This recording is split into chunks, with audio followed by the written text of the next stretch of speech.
भूगोल की भाषा में उजाले को प्रकाश कहते हैं। सूरज से आने वाली ऊष्मा, मतलब उसको भूगोल की भाषा में ऊष्मा कहा, लेकिन गर्मी का अपनी काम चला हुआ है। तो हम ये कह रहे हैं कि सूरज से आने वाला जो प्रकाश है, कौन सा प्रकाश?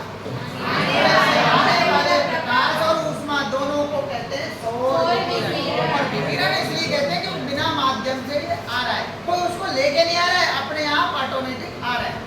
कोई लेके आ रहा है? नहीं आ रहा है, अपने आप आ रहे हैं, इसलिए कहा उसको भी किरण, पर वो सूरज से आ रहा है इसलिए कहा सौर विकिरण। ठीक है, अब वो सौर विकिरण आया, प्रकाश और ऊष्मा के रूप में आया, पृथ्वी पर टकराया और वापस जब जाने लगा तो उसको कहा हमने पार्थिव विकिरण। आया था तब कहा सौर विकिरण, जब जाने लगा तो कहा पार्थिव विकिरण। अब पार्थिव विकिरण की खास बात ये है कि जब सौर विकिरण उधर से आ रहा था तो कार्बन डाइऑक्साइड ने उसको आने दिया, मतलब कार्बन डाइऑक्साइड सौर विकिरण के लिए पारदर्शी है। कार्बन डाइऑक्साइड गैस कहती है सौर विकिरण को भाई आ जाओ आ जाओ, लेकिन जब यही विकिरण पार्थिव विकिरण बनकर वापस जाने लगता है वायुमंडल से बाहर, तो फिर कार्बन डाइऑक्साइड बोलती किधर चले, आ तो गए हो पर जा नहीं सकते मेरे बिना पूछे। कौन बोलता है? कार्बन डाइऑक्साइड, यानी कि पार्थिव विकिरण को रोक देती है। कौन? Carbon dioxide.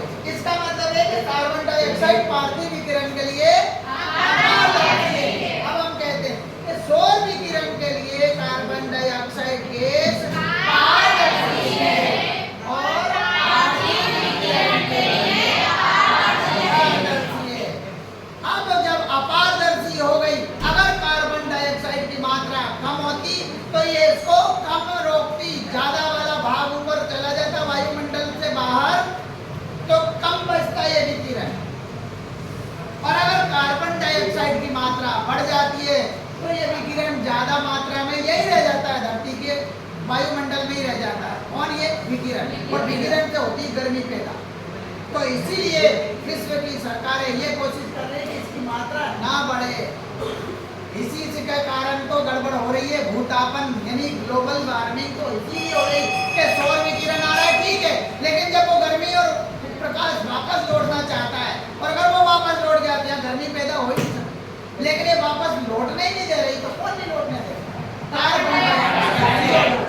ये मात्रा इसलिए नहीं लौटने दे रही कि पहले इसकी मात्रा कम थी, तो लौट जाया करता था, तो ये धरती इतनी गर्म नहीं थी, लेकिन अब इसकी मात्रा बढ़ा दी हमने। कारखानों से बहुत सारी CO2 छोड़ दी, वाहनों से निकलने वाले धुएं से छोड़ दी, और बहुत कई तरीके जिनसे ये कार्बन डाइऑक्साइड की मात्रा वायुमंडल में बढ़ रही है, उसके बढ़ने से ये भी बाहर नहीं जा पा रहा है। पार्थिव विकिरण अपारदर्शी हो रही है, उसके लिए ज्यादा मात्रा CO2 से ये भी ज्यादा रुकेगा, ये ज्यादा रुकेगा तो गर्मी ज्यादा पैदा होगी, गर्मी ज्यादा पैदा होगी। इसी को कहते हैं ग्रीन हाउस इफेक्ट। इसी को कहते हैं क्या? हरित गृह प्रभाव, green house effect. Green house effect के कारण गर्मी ज्यादा बढ़ गई, गर्मी ज्यादा बढ़ गई तो ग्लेशियर की बर्फ पिघलने लगी, जिससे समुद्रों में पानी बढ़ने लगा, समुद्रों का जलस्तर बढ़ने लगा। ये बहुत बड़ा खतरा है हमारे लिए।